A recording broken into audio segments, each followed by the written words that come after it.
A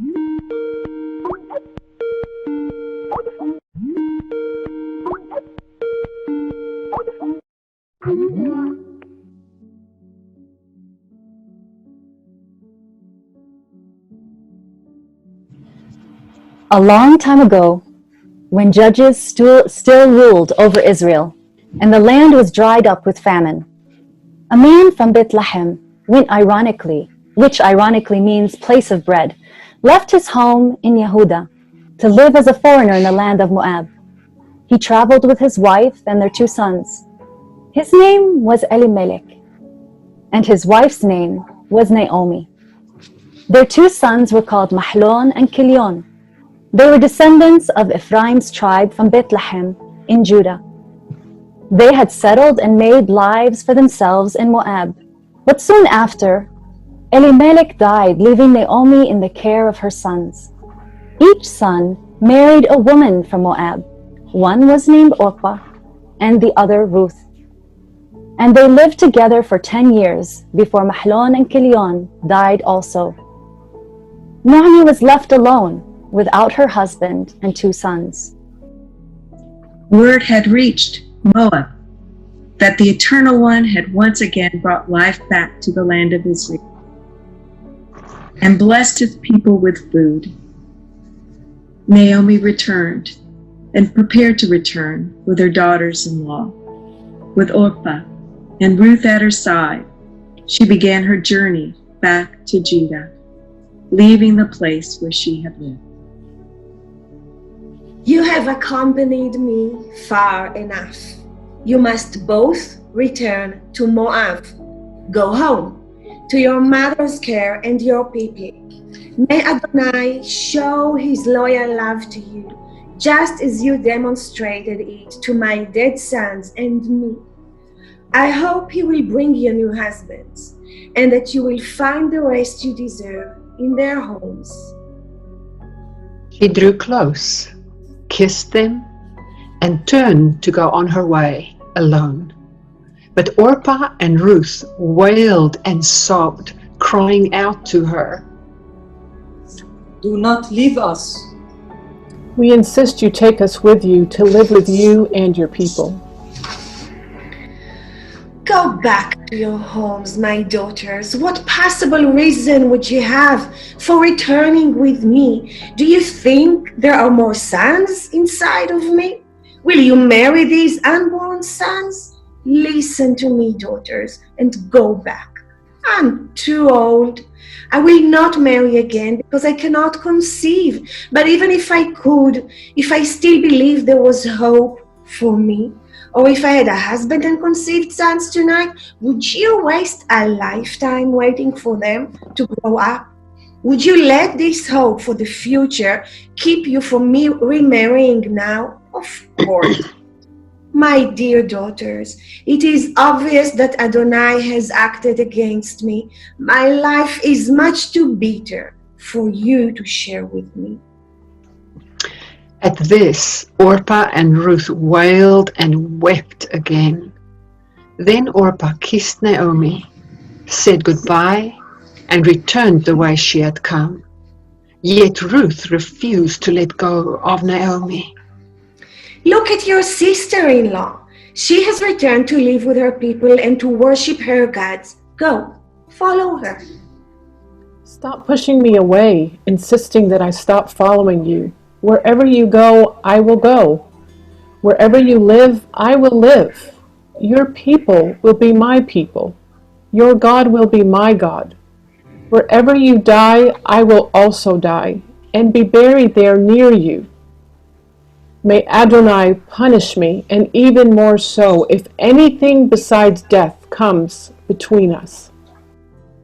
When Naomi heard this, saw Ruth's resolve, she stopped trying to talk her out of returning to Judah. The 2 women went on together to Bethlehem.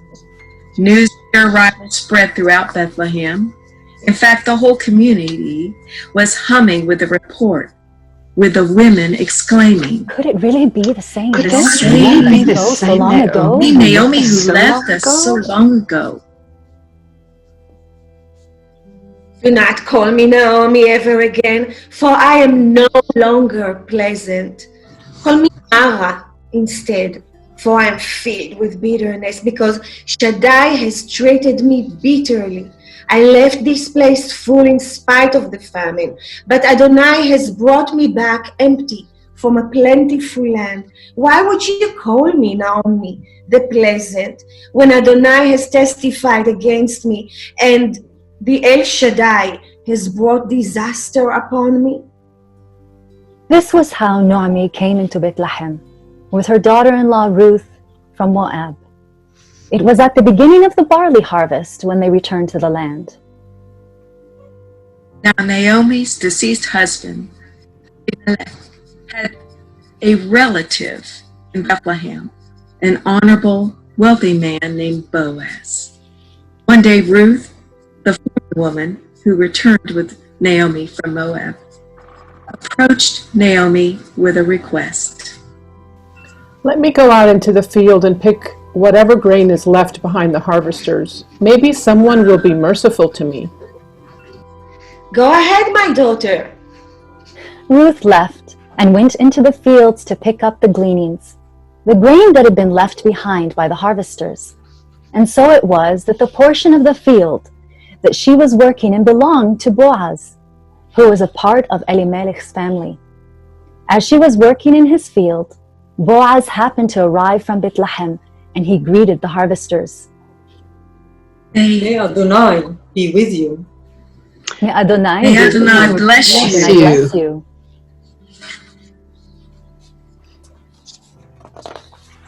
Then ceasing Ruth, Boaz spoke to the young men in charge of the harvesters. Who does this young woman belong to?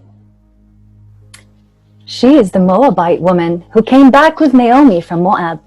She came and asked my permission to pick up the grain our harvesters leave behind and gather it all into the sheaves for herself.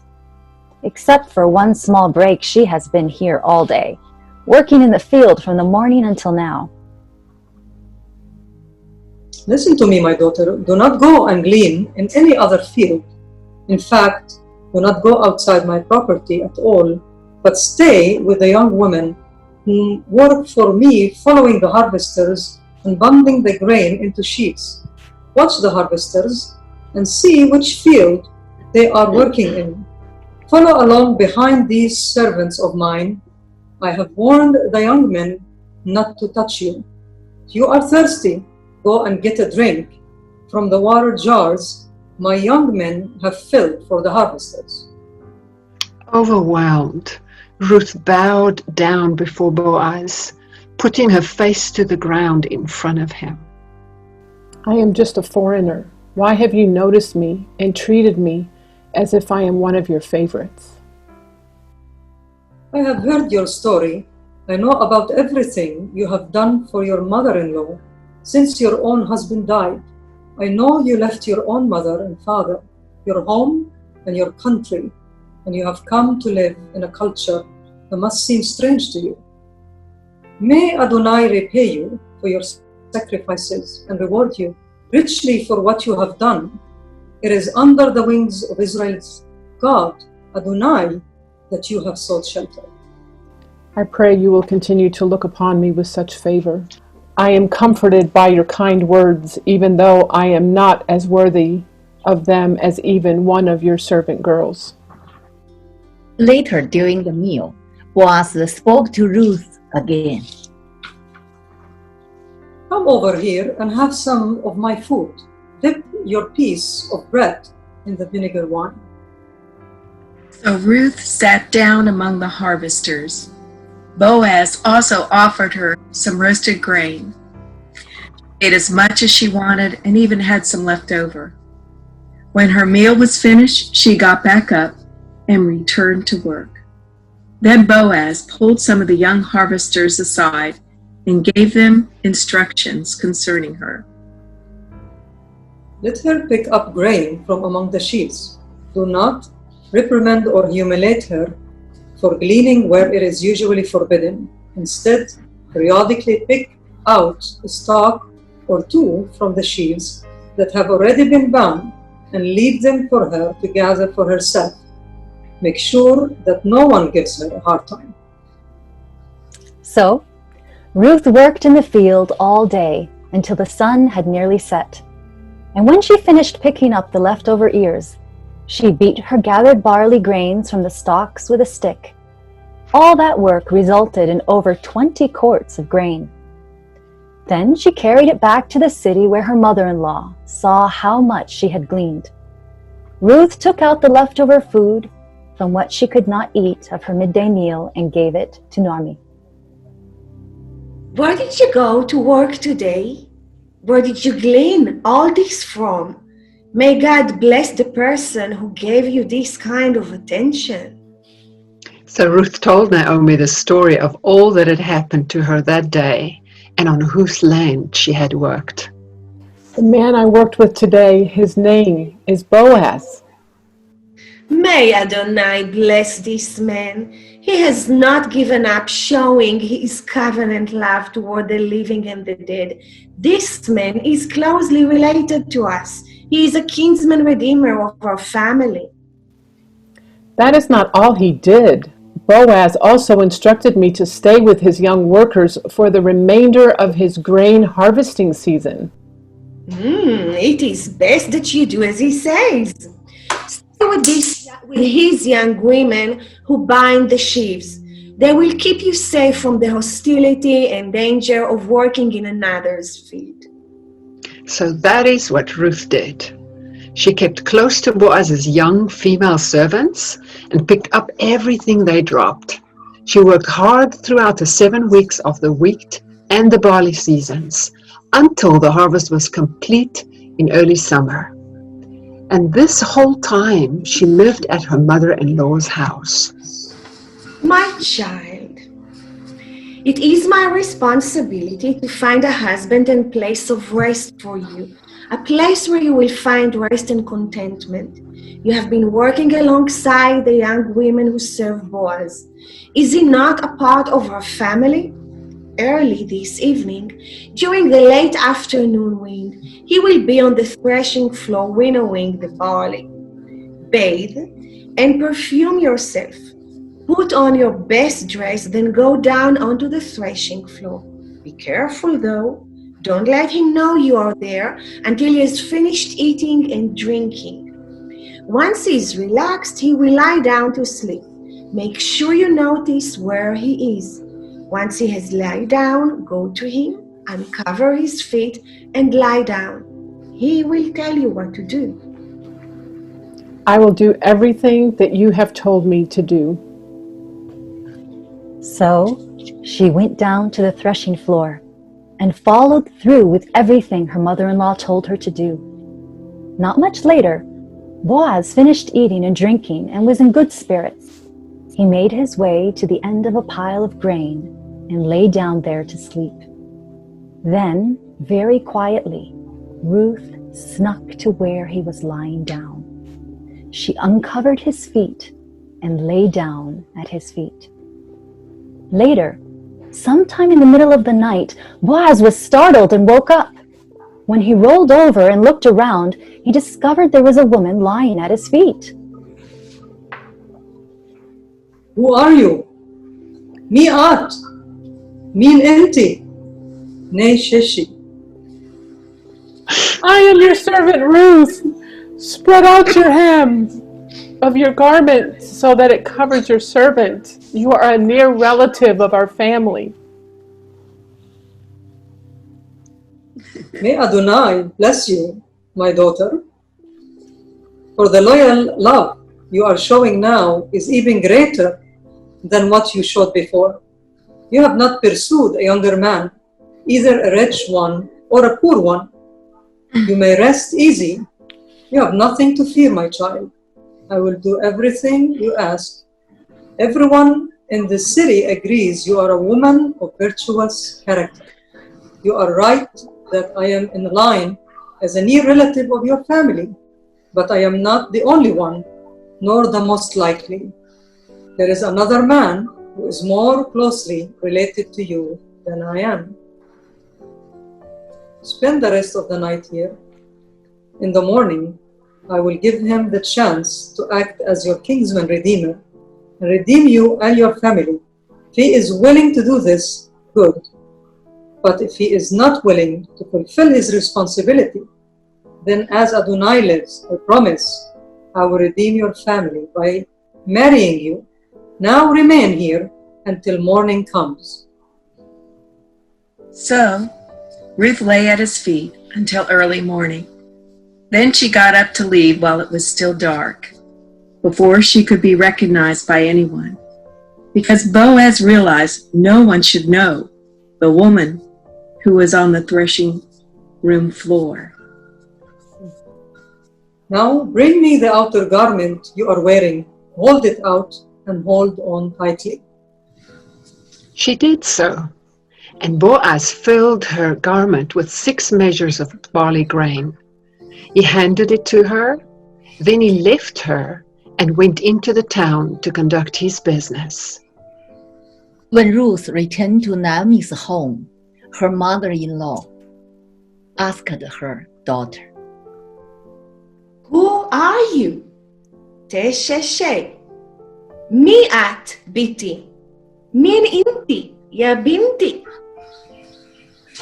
Ruth related all that Boaz had said and done.